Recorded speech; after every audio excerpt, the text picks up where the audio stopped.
Bevor die Leitung ganz zusammenbrach, hörte ich noch Einzelhaft und Verdunklungsgefahr und wie sehr alle beunruhigt sind und dass Frank im Augenblick die Firmenleitung übernommen hätte und dass er aber zur Geburt auf jeden Fall käme.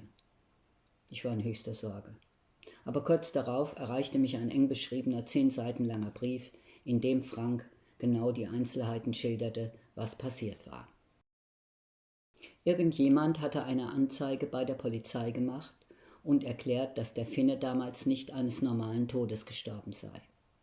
Ein Leutnant der Coast Guard mit Gefolge hatte die Männer mitten in der Nacht aus ihren Betten geholt und verhaftet. Sie wurden sofort in eines der nahegelegenen Gefängnisse gebracht. Als sie gegen Morgen noch nicht zurück gewesen waren, forschten Frank und ein paar Männer nach und erfuhren von den Verhaftungen.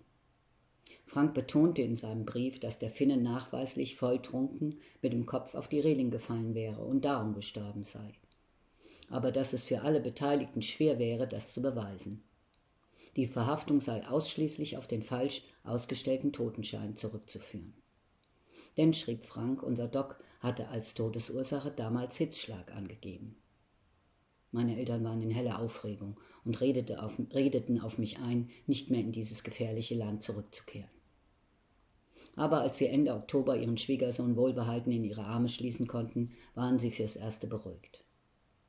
Frank erzählte, dass sich die Situation in der Zwischenzeit nicht verbessert habe und die Kollegen nach wie vor im Gefängnis ausharrten. Sie sind auch geschlagen worden, Stockhiebe auf die Fußsohlen. Und unser Doc, aufgrund seiner Abhängigkeit, hatte die größten Probleme. Er bekam einen fürchterlichen Entzug und wäre beinahe gestorben. Abdullah, sein Assistent, hat dann für ihn Tabletten und Morphium ins Gefängnis geschmuggelt. Aber weil er so krank ist, wird er wohl in Kürze ohne Verhandlung nach Deutschland abgeschoben. Und dann eröffnete er mir, dass er aufgrund der problematischen Situation nicht allzu lange bleiben könnte. Unser Kind verhielt sich wie ein Araber und ließ sich gehörig Zeit. Frank saß wie auf glühenden Kohlen. Der Entbindungstermin war längst überschritten und weil ich keine Wehen bekam, wurde unser Sohn schließlich 3 Wochen später per Kaiserschnitt auf die Welt befördert. Als Frank ihn mir in die Arme legte, durchflutete mich ein überwältigendes Glücksgefühl. Das Baby war kerngesund, hatte dichtes dunkles Haar und Franks lange pechschwarze Wimpern. Wir nannten ihn Konstantin, weil Katharina sich einen russischen Namen gewünscht hatte. Und als zweiten Namen hatten wir Talal ausgesucht, der erste Tautropfen am Morgen. Denn Franks bester Freund, ein Zöllner, hatte den gleichen Namen. 2 Tage später flog mein Mann wieder zurück. Liebe Follower, dank euch wächst der Kanal stetig. Wir haben mittlerweile sogar Zuhörer aus der ganzen Welt.